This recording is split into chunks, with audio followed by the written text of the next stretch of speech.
Hi friends, welcome to my channel. Railway శాఖ నుంచి మనకి భారీ నోటిఫికేషన్ విడుదలైందండి. ఎందుకంటే 7,951 పోస్టులు ఇస్తున్నారు కాబట్టి భారీ నోటిఫికేషన్ అని చెప్పొచ్చు. శాలరీ మీకు 55,000 వరకు ఉంటుంది. అండ్ మీకు అర్హత మినిమం 10th క్లాస్ ఉంటే సరిపోతుంది. 10th, ఇంటర్, డిప్లొమా, బీటెక్ ఎవరైనా కూడా అప్లై చేసుకోవచ్చు.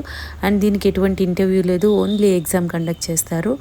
దీనికి మనము ఆంధ్రప్రదేశ్, తెలంగాణ ఎవరైనా కూడా అప్లై చేసుకోవచ్చు. ఇవన్నీ కూడా పర్మనెంట్ గవర్నమెంట్ జాబ్స్ అండి. సో కంప్లీట్ జాబ్ డీటెయిల్స్ అన్నీ కూడా డైరెక్ట్ సైట్కి వెళ్ళి క్లియర్గా చెక్ చేద్దాము. కాబట్టి వీడియో ఎక్కడ మిస్ కాకుండా లాస్ట్ వరకు చూడండి ఫ్రెండ్స్. నోటిఫికేషన్ ఈ విధంగా ఓపెన్ అయిందండి. డీటెయిల్స్ అన్నీ కూడా క్లియర్గా చెక్ చేద్దాము.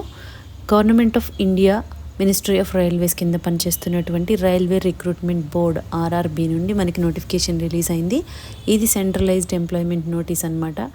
ఇది మాత్రం రిలీజ్ అయింది మనకి. Recruitment of various post of junior engineer, depot material superintendent, chemical and metallurgical assistant, chemical supervisor and metallurgical supervisor, ఇలా వివిధ రకాల పోస్టులకి రిక్రూట్మెంట్కి తీసుకుంటున్నారండి. అండ్ ఇది ఇండియన్ నేషన్స్ ఎవరైనా కూడా అప్లై చేసుకోవచ్చు. దీనికి కొన్ని ఇంపార్టెంట్ డేట్స్ మెన్షన్ చేస్తున్నారు. Opening date of online application 30/7/2024, అంటే మీకు జూలై 30th ఓపెన్ అవుతుందన్నమాట. ఇంకా ఓపెన్ కాలేదు అప్లై చేయడానికి, ఆ రోజు నుంచి ఓపెన్ అవుతుంది. అదేవిధంగా closing date of submission of application వచ్చేసి మీకు 29th ఆగస్ట్ వరకు కూడా టైం ఉందన్నమాట. సో మీరు 29th ఆగస్ట్ వరకు కూడా అప్లై చేసుకోవచ్చండి. వేకెన్సీస్ డీటెయిల్స్ అన్నీ కూడా చూద్దాము. ఫస్ట్ మీకు పోస్ట్ వైజ్గా డీటెయిల్స్ ఇచ్చారు, క్లియర్గా చూద్దామండి. Chemical supervisor, research and metallurgical supervisor, research, ఈ పోస్టులకి మీకు లెవెల్ 7 ప్రకారం పే చేస్తారు. ఇనీషియల్ పే వచ్చి మీకు 44,900 ఉంటుందండి. అండ్ మీకు ఏజ్ లిమిట్ దీనికి 18 years మినిమం ఉండాలి. మ్యాక్సిమం 36 years వరకు కూడా అప్లై చేసుకోవచ్చు. అది కూడా మీరు ఎప్పటికీ క్యాలిక్యులేట్ చేసుకోవాలంటే January 1, 2025 నాటికి క్యాలిక్యులేట్ చేసుకోవాలన్నమాట, 36 years. అండ్ మీకు టోటల్ వేకెన్సీస్ 17 ఉన్నాయండి. అదేవిధంగా junior engineer, depot material superintendent and chemical and metallurgical assistant, ఈ పోస్టులకి మీకు లెవెల్ 6 ప్రకారం పే చేస్తారు. దీనికి ఇనీషియల్ పే 35,400 ఉంటుంది. అంటే ఇది బేసిక్ పే అనమాట. దీనికి అలవెన్సెస్ అన్నీ కూడా కలుపుకొని మనకి 55,000 వరకు కూడా శాలరీ వస్తుందన్నమాట. ఏజ్ లిమిట్ మీకు మినిమం 18 years ఉండాలి, మ్యాక్సిమం 36 years వరకు కూడా ఉండాలండి. అది కూడా మీకు January 1, 2025 నాటికి క్యాలిక్యులేట్ చేసుకోవాలి 36 years అనేది. అండ్ టోటల్ వేకెన్సీస్ చూడండి 7,934, భారీ వేకెన్సీస్ అనమాట, భారీగా ఇస్తున్నారు. అండ్ మీకు జూనియర్ ఇంజనీర్ పోస్టులే ఎక్కువ ఉన్నాయి అందులో. సో ఛాన్స్ అయితే మిస్ చేసుకోవద్దు ఫ్రెండ్స్. ఇది మనకి మళ్ళీ ఈ ఏజ్ 36 years కాకుండా ఏజ్ రిలాక్సేషన్ కూడా ఇస్తున్నారండి, అది కూడా చెక్ చేసుకోవాలి. ఎస్సీ ఎస్టీ వాళ్ళకి మీకు 5 years ఎక్స్ట్రా ఉంటుంది. అండ్ ఓబీసీ వాళ్ళకి 3 years ఎక్స్ట్రా ఉంటుందన్నమాట. ఈ విధంగా ఇస్తున్నారు, చెక్ చేసుకోవాలి. Educational qualifications, different educational qualifications as prescribed for various posts అన్నారు కదా.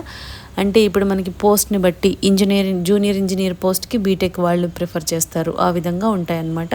అయితే డీటెయిల్ నోటిఫికేషన్ ఇంకా క్లియర్గా ఇవ్వలేదు కాబట్టి మనము డీటెయిల్స్ అన్నీ కూడా వచ్చిన తర్వాత మళ్ళీ మొత్తము ఎలా అప్లై చేసుకోవాలి అన్నది కూడా క్లియర్గా చూద్దామండి.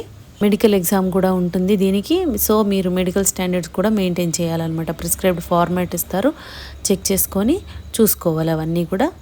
ఎగ్జామినేషన్ ఫీ ఎంత ఉంటుంది అంటే ఆల్ క్యాండిడేట్స్, అంటే జనరల్ వాళ్ళు ఉంటారు కదా, వాళ్ళందరికీ కూడా మీకు 500 rupees పే చేయాలండి. And SC ST, ex service man, female, transgender, minorities or economically backward అంటే EBC, SC ST, ex service man, female, transgender, minorities, economically backward class EBC వాళ్ళకి అందరికీ కూడా 250 rupees పే చేయాలి. వీళ్ళు కాకుండా రిమైనింగ్ వాళ్ళు ఎవరైతే ఉంటారో వాళ్ళందరూ కూడా 500 rupees పే చేయాల్సి ఉంటుందన్నమాట. ఈ విధంగా ఉంటుంది ఎగ్జామినేషన్ ఫీజు. అండ్ మీకు ఎలిజిబిలిటీ అనేది ఎలా అప్లై చేసుకోవాలి అనేది డీటెయిల్ నోటిఫికేషన్లో వస్తుంది. సో మనకి ఇక్కడ వెబ్సైట్స్ కూడా క్లియర్గా మెన్షన్ చేస్తున్నారు, స్టేట్ వైజ్గా మెన్షన్ చేస్తున్నారు. మనదేంటి ఇక్కడ సికింద్రాబాద్ కాబట్టి rrbsikindrabad.gov.in, ఇందులోకి వెళ్ళి మనం చెక్ చేసుకోవచ్చు అనమాట. సో ఈ విధంగా ఉంది ఫ్రెండ్స్. డీటెయిల్స్ అన్నీ కూడా క్లియర్గా చెక్ చేసుకోండి. 30th నుంచి అప్లై చేసుకోవాలి కాబట్టి అప్లికేషన్స్ ఎలా అప్లై చేయాలి ఏంటనేది కూడా డీటెయిల్గా చూద్దామండి. సో మీరు ప్రిపేర్డ్గా ఉండండి దీనికైతే. మీకు ఈ వీడియోలో ఇన్ఫర్మేషన్ యూస్ఫుల్గా అనిపిస్తే లైక్ చేయండి ఫ్రెండ్స్. ఇంకా లేటెస్ట్ జాబ్ డీటెయిల్స్ కావాలి అంటే సబ్స్క్రైబ్ చేసుకోండి. ఏదైనా డౌట్స్ ఉంటే కామెంట్ చేయండి, లేదంటే డిస్క్రిప్షన్లో మెయిల్ ఐడి మెన్షన్ చేసాము, దానికి కూడా మీరు మెయిల్ చేయొచ్చు. Thank you.